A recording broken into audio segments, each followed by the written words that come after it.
28 अप्रैल 2022 को विफाकी शरई अदालत ने फैसला दिया कि सूद हर शक्ल में हराम है और हुकूमत को हुक्म दिया कि 2027 तक सूद खत्म करे। एक तो हमारे यहाँ हुक्म ऐसे दिए जाते हैं कि जैसे फौरन तामील हो जाएगी। अभी करके देता हूँ साहब।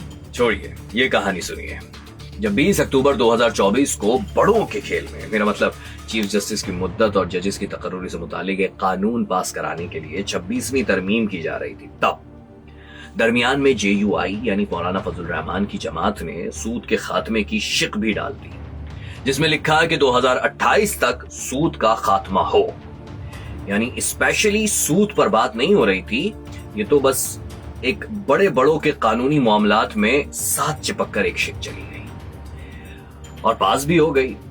अब आपको क्या लगता है, कोई इसे संजीदा ले रहा होगा? बल्कि खुद JUI ने पलट कर कोई खास नहीं पूछा कि भाई वो जो हमने तरमीम के लिए एक ऑर्डर डलवाया था बीच में सूद का, उस पर कोई अमल हुआ या नहीं हुआ। अगर हम और आप जैसे लोग अपने सारे करंट अकाउंट सूदी बैंक के या इंटरेस्ट बेस्ड बैंक से निकाल के उसकी इस्लामिक बैंकिंग साइट पे या मुकम्मल इस्लामिक बैंक में रख दें, तो इंटरेस्ट बेस्ड बैंक उस दिन से पाकिस्तान में उसका कहते हैं ना, उसका ट्रांसफॉर्मेशन कह लें, उसका जवाल कह लें, उसके खात्मे की तैयारी शुरू हो जाएगी। तो अब आम परसेप्शन ये है कि पाकिस्तान IMF और बैरूनी कर्जों के बोझ तले दब गया है। आपकी इत्तला के लिए अर्ज है कि ये बिल्कुल गलत है। पाकिस्तान का तकरीबन 68% यानी 55,300 अरब रुपए से जायद का कर्जा अपने मुल्क के बैंकों का है। अब ये ट्रैप वो चादर है जो कोई उठाना नहीं चाहता।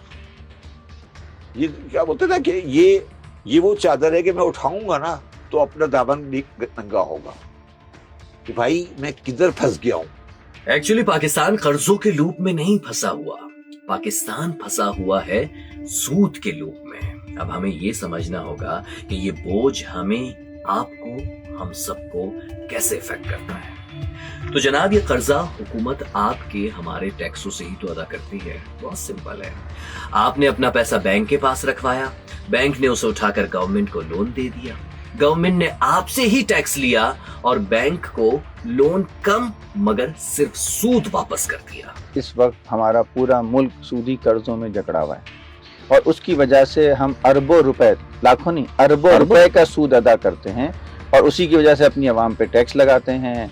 अपने डेवलपमेंट के लिए हमारे पास सरमाया नहीं होता, हम उसी बेचारों को, तनख्वाहदार तबके को और टैक्स लेने का कहते हैं कि भाई और टैक्स दो। जब हम एक और बात समझने की है, जब भी मुल्क में शरह सूद बढ़ती है तो अंदरूनी कर्जों का वॉल्यूम भी ऑटोमेटिकली बढ़ जाता है। मसलन अगर सिर्फ 1% शरह सूद बढ़ती है तो समझें हम पर 600 अरब रुपए का इजाफी बोझ बढ़ जाता है। हुकूमत हर साल 7,200 अरब रुपए इन पाकिस्तानी बैंकों को कर्ज पर सूद कीमत में अदा करती है, जबकि IMF, वर्ल्ड बैंक, एशियाई तरक्याती बैंक जैसे आलमी इदारों को कर्ज पर सिर्फ 1,000 अरब रुपए अदा किए जाते हैं। चूंकि पाकिस्तानी कर्जों का मार्कअप ज्यादा है, इसलिए ये ज्यादा पैसा वसूलते हैं। एक और बात जो हम सबको ज्यादा हर्ट करती है, कुल आमदनी 19,000 अरब है हुकूमत की, उसमें से 8,206 अरब तो सूबों को चले जाते हैं और विफाक के पास बचते हैं सिर्फ 11,000 अरब। और इस 11,000 में से 8,200 अरब यानी 74% सिर्फ सूद की नजर हो जाते हैं। यानी पूरी विफाकी हुकूमत के पास दिफा, तालीम, सेहत सबके लिए बचते हैं और मुश्किल 3,000 अरब, यानी बजट खसारा। और यही खसारा पूरा करने के लिए हम सब पर मजीद टैक्सों का बोझ लाद दिया जाता है।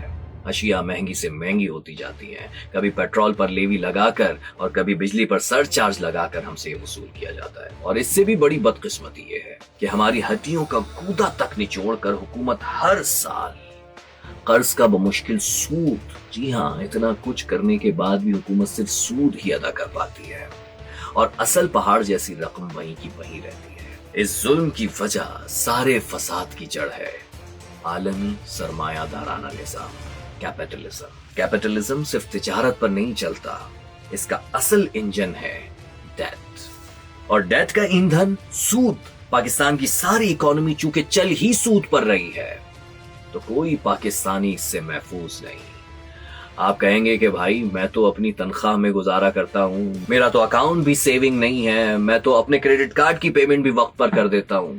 تو جواب ہے کہ آپ کی جیب, آپ کے بینک یا آپ کے ڈیجیٹل والیٹ میں پڑا پیسہ کسی نہ کسی طرح سود زدہ ہے, کیونکہ آپ کا سارا پیسہ اسی سودی نظام کے دریا سے بہہ کر آتا ہے. تو آپ کی سیلری آپ کے لیے تو جائز ہے, لیکن اگر آپ کا پیسہ اس سودی بینکنگ نظام کو پروموٹ کر رہا ہے, اس سودی نظام کی اسسٹنس کر رہا ہے, یا ایندھن بنا ہوا ہے نا براہ راست سود کے لین دین میں شریک ہو گئے, تو آپ ایک تو غبار بھی آپ کے اوپر آیا, ساتھ میں گناہ بھی اوپر آ گیا.